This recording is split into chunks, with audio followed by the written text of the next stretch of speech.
जी बिस्मिल्लाहिर्रहमानिर्रहीम अस्सलामु अलैकुम वरहमतुल्लाहि वबरकातुहू। मेरा नाम है डॉक्टर मोहम्मद मुज़म्मिल हसन। आज एक नए सेशन के साथ आपकी खिदमत में हाजिर है।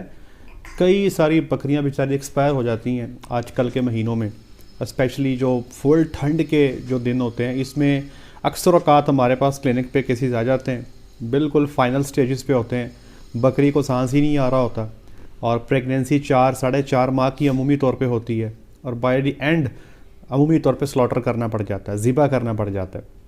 तो ये बहुत कॉमन मसला है। आज भी एक ऐसा ही केस हमारे सामने आया। अब आपको बताएंगे कि आपका ये मसला है क्या, ये ऐसे होता क्यों है, इसका इलाज क्या करेंगे।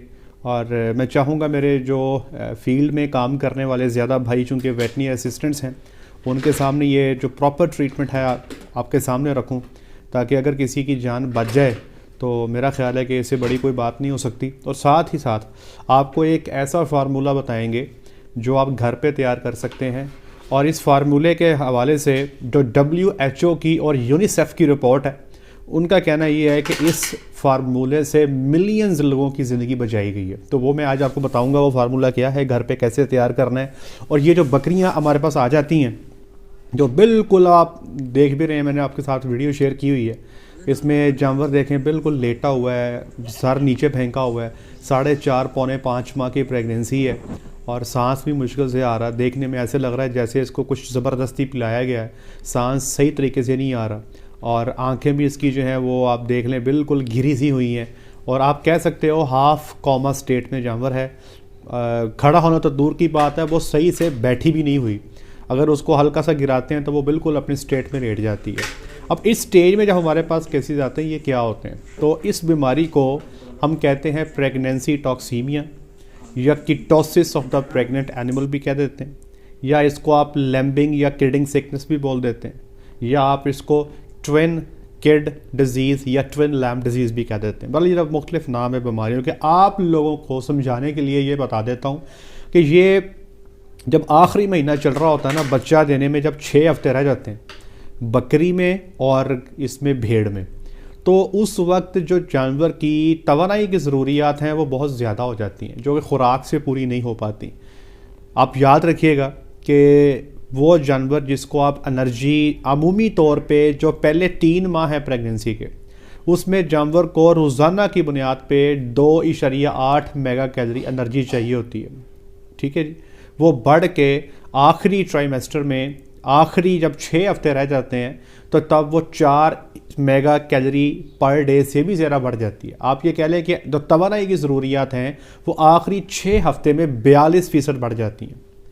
साइंस ये कहती है कि भेड़ और बकरी को आखिरी 6 हफ्तों में उनकी जो नॉर्मल खुराक है उससे 50% ज़्यादा देना चाहिए अगर एक बच्चा है।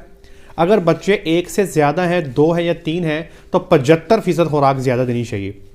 लेकिन मसला ये है कि जिस जानवर के अंदर 2 या 3 बच्चे मौजूद हैं, अब पेट के अंदर कोई 15-20 मुरब्बे जगह तो है नहीं, वो छोटी सी जगह है पेट में जहाँ पे बच्चे भी हैं, जहाँ पे मैदा भी है। इतना ज़्यादा जगह जब बच्चे घेर लेते हैं तो उससे स्ट्रेस लगती है मैदे पे, तो जानवर यक लख्त इतना ज़्यादा खा नहीं पाता, बीमारी का मसला बन जाता है। तो यहाँ पे आपको एक बात मैं वाज़ेह कर दूँ कि जानवर को जब 6 हफ्ते रह जाएं बच्चा देने में, तो आपको उसकी खुराक को डिज़ाइन करवाना है। कैसे डिज़ाइन करवाना है कि खुराक तो आप उतनी ही दे दें जितनी पहले दे रहे हो, लेकिन उसमें जो एनर्जी है वो आपने बढ़ा देनी है।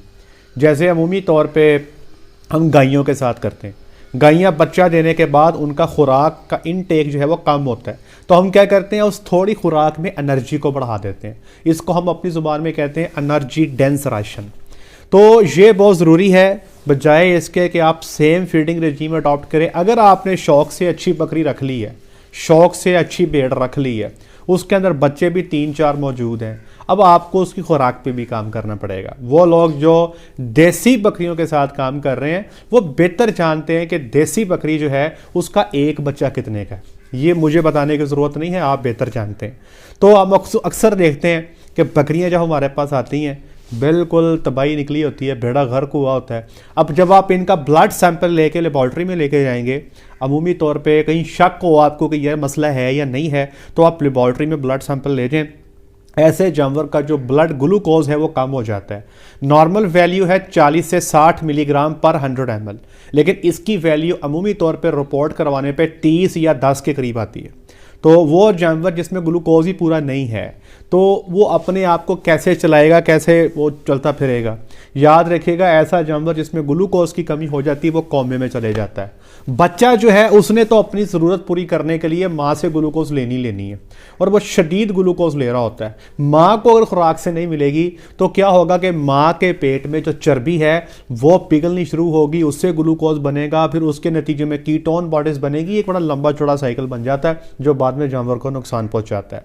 अब ऐसा जानवर, इसमें कैल्शियम की कमी भी हो सकती है, ग्लूकोज की कमी भी हो सकती है, इसमें जो कीटोन बॉडीज हैं बढ़ जाती हैं। आपको पता कैसे लगेगा? शुरू में आप देखेंगे जानवर उदास रहेगा, अकेला अकेला फिरेगा, अमूमी तौर पे ऐसे कुंगड़ के ना जी सर ज़मीन पे लगा के नीचे को करके ऐसे जानवर खड़ा रहेगा, उसके कान गिरे हुए होंगे, सांस लेने में मुश्किल का सामना करना पड़ेगा, बाद औक़ात नाक से आंखों से पानी आना शुरू हो जाता है, जानवर दांत पीसता है जिसको टीथ ग्राइंडिंग कहते हैं, फिर जानवर ज़रूरत से ज़्यादा बैठने लग जाएगा। बाकी सारे एक आम रूटीन में जानवर उठता बैठता है वो आप देखेंगे कि बाकियों से ज़्यादा रफ्तार में बैठेगा, बैठा ही रहेगा, खुराक में उसकी दिलचस्पी कम हो जाएगी, कम खाना पीना शुरू कर देगा, उसको आंखों से अंधापन भी आ सकता है। जानवर चलते हुए लड़खड़ाता है, जैसे पीछे से जैसे डांस करता हुआ चल रहा है ना, पीछे से वैसे लड़खड़ाता हुआ चलता है। फिर एक टाइम आता है जानवर बैठ जाता है, फिर जानवर लेट जाता है, फिर जानवर कौमे में चले जाता है, और जब कौमे में चले जाता है फिर वो हमारे पास क्लिनिक पे आता है कि इसको ठीक करने, लेकिन तब 90% केसेस में एक्सपायरी हो जाती है और हमें फिर फैसला जो है वो या तो सिजेरियन करके बच्चे निकालने पड़ते हैं और जानवर को स्लॉटर करना पड़ता है। तो इससे पहले हमने इलाज करना है, क्योंकि ऐसे जानवर में ज़्यादातर एक्सपायरी हो जाती है। अब ये होता क्यों है? मैंने बताया कि खुराक, क्योंकि हमें खुराक देने का अंदाज़ा नहीं है, हम खुराक सही से नहीं देते। तो जानवर को जिसमें 3-4 बच्चे मौजूद हैं उसको आपने जो खुराक देनी है आखिरी 6 हफ्ते में उसमें एनर्जी बढ़ा देनी है। अगर आप राशन डिज़ाइन करवा लें तो वो बहुत अच्छी बात है, ठीक है जी, वो सबसे बेहतर है ताकि आपके जानवरों को ये मसला ना आए। दूसरे नंबर पे बाद औक़ात ये होता है कि हम 4 माह की प्रेग्नेंट बकरी ख़रीद लेते हैं। अब पेशावर से बकरी चली है, पंजाब फैसलाबाद में आ रही है, वो बेचारी ठंड के या बारिश फुल हो रही है या फुल ठंड पड़ी हुई है, वो उधर से इधर तक आते आते जनाब उसका बेड़ा गर्क हो जाता है, 14-15 घंटे सफ़र में गुजर जाते हैं। तो ये जो छोटा सा झटका लग गया ना इसको, ये भी इस बीमारी में लेके जाने के लिए काफ़ी है, क्योंकि बकरियाँ बहुत सेंसिटिव होती हैं, तबाही निकल जाती है। तो आपने खुराक को बेहतर करना है और ये एक बेहतरीन हल है इस बीमारी से बचने का। अभी जो केस हमने आपको दिखाया है, इस केस में जो जानवर है हमने उसका अल्ट्रासाउंड किया है, खुराक आप उसको सांस सही से नहीं आ रहा और ये तकरीबन हाफ कोमा की स्टेट में है, और बच्चेदानी को जब हमने अल्ट्रासाउंड किया है तो बच्चा जो है अंदर उसकी हार्ट बीट हमें नहीं मिली। ये लग ये रहा है कि तकरीबन कोई रिसेंटली ताज़ा बच्चे के अंदर डेथ हुई है। तो फीटस जो हैं, जो बेहतरीन जो फीटस हैं वो इसके अंदर डेथ हो चुकी है।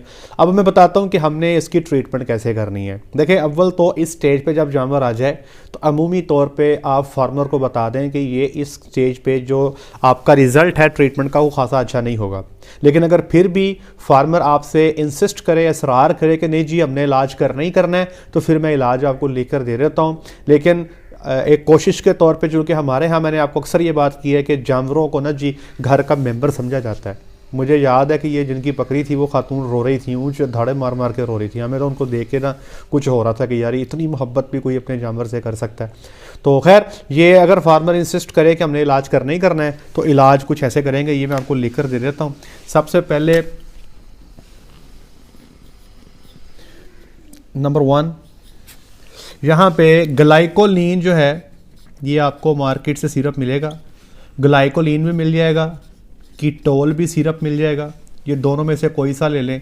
तो ये आपने जानवर को 60 सीसी ये आपने जानवर को पिलाना है हर 12 घंटे के बाद, ठीक है जी, कम से कम 5 दिन ये पिला दें, ठीक है जी। ये हो गया नंबर 1। ये इसमें एक प्रोपाइलिन ग्लाइकोल होता है, ये ग्लूकोज की ज़रूरियत को पूरा करता है, ये ग्लूकोज प्रिकर्सर्स होते हैं।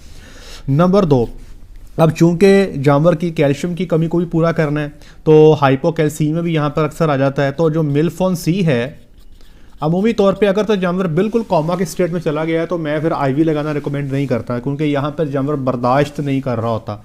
तो 75 सीसी जो है वो आपने खाल के नीचे लगानी है सबकट, ये आपने 3 दिन लगानी है रोज़ाना।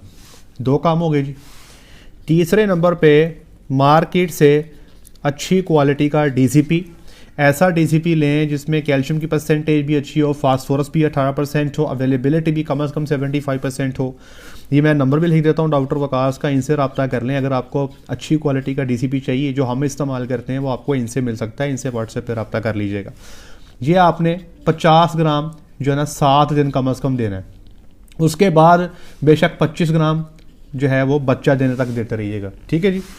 नंबर 4, अब आपने जानवर को, ये आपने इससे ग्लूकोज पूरा कर दिया, ये कैल्शियम पूरा कर दिया, इससे कैल्शियम और फास्फोरस जो है ये जानवर को जो है वो आपको मिल रहा होगा। अब आपने अगला काम जो करना है जी, वो आपने इसको देना है जी ORS। अब ये ORS जो है ना, इसकी मैं बात करने जा रहा हूँ। घर में आप ORS तैयार कर सकते हैं। कैसे?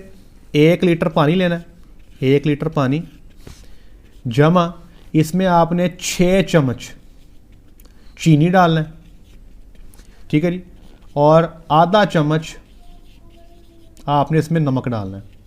तो ये जो फार्मूला है, ये ORS का फार्मूला, ये WHO वर्ल्ड हेल्थ ऑर्गेनाइजेशन और यूनिसेफ ने इसको रिकमेंड की है। तो ये आप बना लें। तो इसको यहाँ पे जो चीनी है मैं रिकमेंड करूँगा कि 6 की बजाय 10 चम्मच कर लें, और ये 3 लीटर आपने बकरी के पेट में भेज देना है। तो वो जो मेरे डॉक्टर भाई हैं उनसे दरख्वास्त है कि अगर वो जो है ना जी गैस्ट्रिक ट्यूब इस्तेमाल करके डायरेक्ट ह्यूमन में भेज दें तो बहुत बेहतर है, और इसको 12 घंटे के बाद रिपीट करें, ठीक है जी। अच्छा जी, 5वें नंबर पे, अब आपको चूंकि ग्लूकोज की कमी है, इंस्टेंटली आपको जो है ना ग्लूकोज को पूरा करना है, तो 25% के डेक्सट्रोज के एम्प्यूल मिलते हैं आपको मार्केट में, ठीक है जी। वो आपको ये ह्यूमन मेडिकल स्टोर से मिल जाएंगे। तो वो आपने 200 सीसी जो है ना जानवर को नब्ज में लगाना है, 200 सीसी, ठीक है जी। इसके साथ साथ एक आपको ड्रिप मिलेगी DNS, आपको मैं आसान कर देता हूँ, एक ट्यूब आपको मिलेगी 5% डेक्सट्रोज विद नॉर्मल सेलाइन। ये आपने 500 ml जो है ये भी उसको नब्ज में लगा देनी है। जानवर की कंडीशन दे के आप इसको 24 घंटे के बाद रिपीट कर सकते हैं जानवर की कंडीशन के हिसाब से। अब आपने 6ठे नंबर पे जो यहाँ पर अगला काम करना है, इंसुलिन जो है आपने इस्तेमाल करनी है। बेहतर है कि प्रोटैमिक जिंक इंसुलिन इस्तेमाल करें। तो इसके 30 यूनिट जो हैं, 30 इंटरनेशनल यूनिट, ये आपने इंट्रामस्कुलर गोश्त में लगाने हैं, और हर दूसरे दिन 3 दिन करें। मिसाल के तौर पे आज डेट जब मैं वीडियो बना रहा हूँ तो 26 है, तो 26 तारीख को, 28 तारीख को और 30 तारीख को 3 दफ़ा गोश्त में लगा दें। ये इंसुलिन का इस्तेमाल भी यहाँ पे बेहतर है। अच्छा, अगली बात बताता हूँ आपको कि बच्चा, यहाँ पे 2 ऑप्शन है। बच्चा या तो जिंदा होगा माँ के पेट में या फिर मुर्दा होगा, इसको देख के आपने फैसला करना है। अगर तो बच्चा देने में जानवर को टाइम रहता है मैक्सिमम 3 से 4 दिन, क्योंकि ज़्यादा सीवियर प्रॉब्लम आता है आखिरी 10 दिनों में। बच्चा देने से 10 दिन पहले ज़्यादा मसला आता है। अगर तो बच्चा देने में 1 हफ्ता रहता है, अल्ट्रासाउंड करवा लें, बच्चे का देख लें। अगर तो बच्चा माँ के पेट में ज़िंदा है तो फिर आपके पास 2 ऑप्शन। ऑप्शन नंबर 1, डॉक्टर साहब फैसला करेंगे कि फौरी तौर पे सिजेरियन करके बच्चे को पेट से निकाल लिया जाए, बच्चे बचा लिए जाएं। जब बच्चे पे निकल जाएंगे तो माँ की ग्लूकोज की जो रिक्वायरमेंट है, जो बच्चा रोज़ खींच रहा है, वो भी कम हो जाएगी, माँ के ऊपर बर्डन कम हो जाएगा। नंबर 1। नंबर 2, या फिर आप उसको इंड्यूस करवा सकते हैं, टीके लगा के उससे जल्दी बच्चे ले सकते हैं। यहाँ पे आपने डेकाड्रॉन का टीका 20 ml और जो आपका डेल्माजीन का टीका है 1 cc ये गोश्त में लगा देना है। अमूमी तौर पे 36 से 48 घंटों में डिलीवरी हो जाती है। एक तो ये स्टेप है। अगर बच्चे आपके पेट में या माँ के पेट में जिंदा हैं और आप इसको बच्चों को निकालने जा रहे हो, इंड्यूस करने जा रहे हो, टीके लगा के बच्चे लेने जा रहे हो, तो फिर लॉक्सिन का टीका जो है वो 3 cc 3 दिन लाजमी लगाइएगा। साइंस ये कहती है कि इस टीके के इस्तेमाल से बच्चा जो है माँ के पेट में, उसके सर्वाइवल के चांसेस ज़्यादा रहते हैं। लेकिन अभी तक इसका मैकेनिज्म नहीं पता कि क्यों जिंदा रहते हैं। लेकिन साइंस ने साबित किया है कि लॉक्सिन अगर आप इस्तेमाल करें तो ये बच्चा माँ के पेट में, उसके सर्वाइवल के चांसेस बढ़ जाते हैं। ठीक है जी। अच्छा, अगर माँ के पेट में बच्चे मुर्दा हैं, मर गए, तो बेहतर है कि ऐसे बच्चे को फौरी तौर पे आप निकाल परे मारें, ठीक है जी। और साथ ही साथ आप यहाँ पे पेनिसिलिन का इस्तेमाल करें। पेनिसिलिन जो है आप पेनबॉल्टिक ले लें, आप क्लेवर्ट इंजेक्शन का इस्तेमाल कर लें, तो 5 दिन उसको पेनिसिलिन का शॉट जो है वो लाजमी लें। देखें ये बेहतर होता है कि जब स्टार्ट में जानवर का मसला बने आप उसी वक्त उसको पकड़ लें। जब लेट हो जाता है, जानवर बिल्कुल बैठ गया, सांस लेने में प्रॉब्लम आ रही है, बिल्कुल गिर गया, तो फिर हमारे पास, मैंने इतने केसेस किए हैं, लेकिन मसला ये है कि हमारे पास केस आता ही तब है जब उसका बेड़ा गर्क हो गया होता है, जब वो आखिरी सांसें ले रहा होता है। और हम चूंकि जानवरों के साथ रहते हैं, हमारे पास केसेस आते हैं, तो हमें ना जानवर देख के अंदाज़ा हो जाता है कि ये बचेगा या नहीं बचेगा। करने वाली ज़ात अल्लाह की है, वो तो आपको पता ही। लेकिन आप चूंकि काम कर रहे होते हैं जानवरों के साथ, तो हमें जानवर के सांस लेने से उसके जो आसार होते हैं ना, उससे जैसे डॉक्टर्स को पता लग जाता है ना कि मरीज़ बता देते हैं कि आपके मरीज़ के पास 10 दिन रह गए हैं, जाके इसकी सेवा कर लें, तो हमें भी अंदाज़ा हो जाता है कि ये बकरी के पास ना 10 घंटे हैं या 1 दिन है। तो उसी हिसाब से आपने फैसला करना होता है। अमूमी तौर पे हम कोशिश करते हैं, फार्मर को कायल कर लेते हैं। अगर पेट में बच्चा ज़िंदा हो तो हम फार्मर से कहते हैं कि चूँकि बकरी आपकी हलाल है, ये एक हलाल जानवर है, तो आप क्या करें, बकरी के पेट से बच्चे निकलवा लें और साथ ही बकरी को ज़िबा कर दें, ठीक है जी, ताकि आप इसका गोश्त भी इस्तेमाल कर लें और बकरी के जो बच्चे हैं आप फीडर पे पाल लें। ये तब होता है जब बच्चे जिंदा हैं। जब बच्चे भी अंदर मुर्दा हैं और बकरी की भी हालत ये है, तो अमूमी तौर पर दोनों से ही हाथ धोना बैठता है। और अगली प्रॉब्लम जो हमारे लोग अमूमी तौर पे ख़राब कर लेते हैं, केस ख़राब कर लेते हैं, तो मैं अक्सर ये कहता हूँ कि हर गली मोहल्ले में जो 2 सियाणे हैं ना जी, वो तबाही निकाल देते हैं। तो माजरत के साथ अगर किसी को मेरी ये बात बुरी लगी तो मैं उससे पेशगी माजरत भी कर लेता हूँ, लेकिन हमारे ना जी हर बंदा ही सियाना है, तो किसी से कोई भी मशवरा दे लें आपको लाजमी मिलेगा। यहाँ पे जब बकरी को ऐसा मसला आना शुरू होता है ना, थोड़ी कमज़ोरी आती है, तो लोग ना जी देसी घी और अंडे उसको खिलाना शुरू कर देते हैं। भाई मुझे देसी घी से कोई इख्लाफ नहीं है, आप देसी घी दे सकते हैं, अंडे भी दे सकते हैं, लेकिन वो उसके सामने रखें बकरी के। अगर वो खुद देसी घी और अंडे खा ले तो कोई हर्ज नहीं है, लेकिन अगर उसका मुंह पकड़ के सरिंजों के साथ आपने देसी घी खिलाना है, तो हमारे पास जो केसेस आते हैं 90% में ड्रेंचिंग हो जाती है, वो फेफड़ों में चले जाते हैं घी और जो देसी अंडे, बाद में वो डबल मसला ख़राब हो जाता है। एक तो तवानाई की कमी तो है ही है, दूसरे नंबर पे जो उसका नमूनिया का केस बन गया, उसके फेफड़े ख़राब हो गए, जो फेफड़ों में मसला बन गया, वो एक अलग कट्टा खुल जाता है।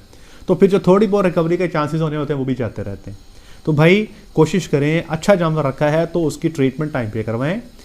जब बिल्कुल ही केस हाथ से निकल गया तो फिर हमारे पास भी आएंगे, तो हमारे पास भी देखें जी, हम इंसान हैं जी, और इंसान जो है ना जी वो सिर्फ कोशिश कर सकता है, ठीक है जी। और इस स्टेज पे, जब इस स्टेज पे बकरी आती है ना, तो उसके हालात मुश्किल हो जाते हैं। पहले ट्रीटमेंट करवाएं, मैंने आपके सारी चीज़ें शेयर कर दी हैं, इस पर गौर फिक्र करें और कोशिश करें कि आपके जानवरों को ये मसला ना आए।